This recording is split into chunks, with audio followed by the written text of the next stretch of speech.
Благодарам, председател, почитувани колеги, почитуван заменик министра за финансии Димитар Ковачевски, мој сограѓанин. Жал ми е што повторно кога на дневен ред доаѓа амандман со кој што треба да се помогне на општина Куманово, нашите сограѓани. Истиот го одбивате, меѓутоа тоа е, наше е да аргументираме, ваше е да постапите онака како што сметате дека во даден момент е најдобро.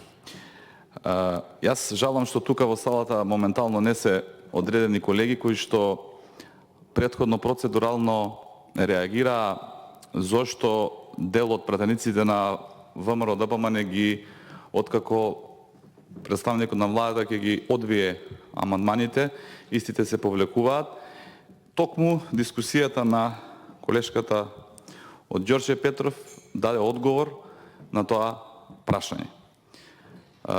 Колешката наместо да ја разбере суштината и одговорноста на еден пратеник во собрание на Република Македонија, гласан и која што имала добиена доверба од граѓани да се бори за нивните интереси, овдека ја злоупотреби говорницата за да се прикаже како портпарол на општина Ѓорче Петров. Жалам што е така, меѓутоа ќе се прилагодуваме во дадена ситуација. Се надевам дека колегите од СДСМ поквалитетно и подобро се спремиле по однос на амандманите кои што се на дневен ред, а не да изигруваат портпароли и да ја злоупотребуваат говорницата брифирани од нивните градоначалници. И затоа, можеби во иднина стратегијата на ВМРО ДПМН да ги повлекува амандманите кои што представникот на владата не ги прифати, а поучени дека доколку представникот на владата не го прифати амандманот, гласачката машинерија на СДСМ нема шанси да гласа поразлично, да се врати на таа стратегија и да го задржиме дигнитетот на овој представнички законодавен дом. Меѓутоа, од друга страна, можеби, слушнајќи го она што го дебатираат колегите од СДСМ и би останале на оваа стратегија да дозволиме да се дебатира по сите амандмани, затоа што, еве јас сега дознав дека, слушајќи ја особено дебатата за амандманот за Ѓорче Петров, дека ако се одземат улиците, проектите, средствата обезбедени од почитуваниот колега Владо Мисајловски, кога бил министер за транспорт и врски, она што градоначалник на СДСМ во општина Ѓорче Петров направил за 3 години, и тоа детално го запишав, е дека е поставен семафор, уреден е простор пред зграда, тампонирани се 3 улички и поставени се бекатон плочки на неколку улички.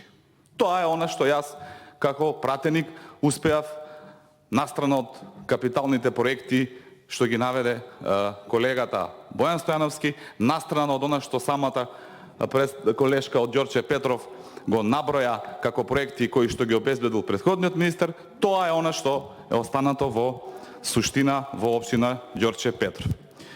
Добри се овие амандмани што ги поднесе колегата Мисајловски, има искуство во оваа област и сметам дека и представникот на владата и пратениците од власта треба да го искористат неговото искуство, треба да го искористат неговото знаење и идеите кои што ги дава, и гледам и дека дел од пратениците тоа го прифатија како позитивно и се надевам дека во идниот планирање на идниот буџет на Република Македонија за 2021 година оваквите проекти ќе бидат реализирани.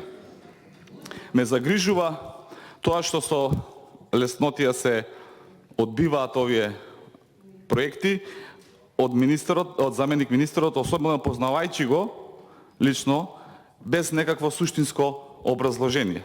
Мислам дека како пратеници заслужуваме едно поквалитетно образложение кога се отфрла амандманот и впрочем знаете кога дебатиравме за дел од амандманите за поднесени за општина Куманово. Јас го прифатив вашето образложение дека е разумно, дека е логично и дека ќе оставиме за идниот буџет да истото биде имплементирано. Сега, колеги од власта, имаме амандман со кој што се предвидуваат 60 милиони денари за асфалтирање на локални патишта во општина Куманово. Сега тука не може да го обвинувате ВМРО за жал. 30 години од осамостојувањето до ден денес општина Куманово ја раководат кадри на СДСМ.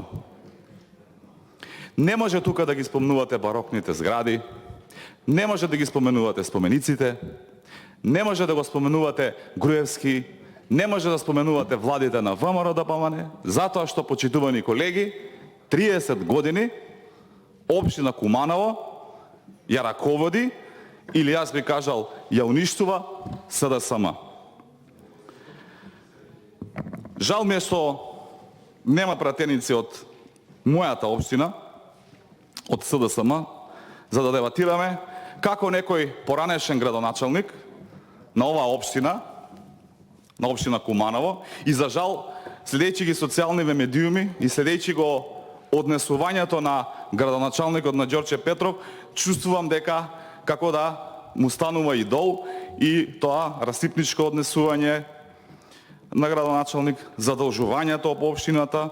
Се надам нема да доживеете да имате блокирана сметка, како што ние со децении имавме, се од причина на некои поранешни градоначалници на СДСМ, кои што општина Куманово, градот Куманово го сметаа за своина и го раскрачмуваа месец по месец, година по година, не грижејќи се за интересите на граѓаните, не грижејќи се дали и како е дозволено да општина раководена од СДСМ 30 години, во преку 40 населени места нема водовод. Нема чиста вода за пиење.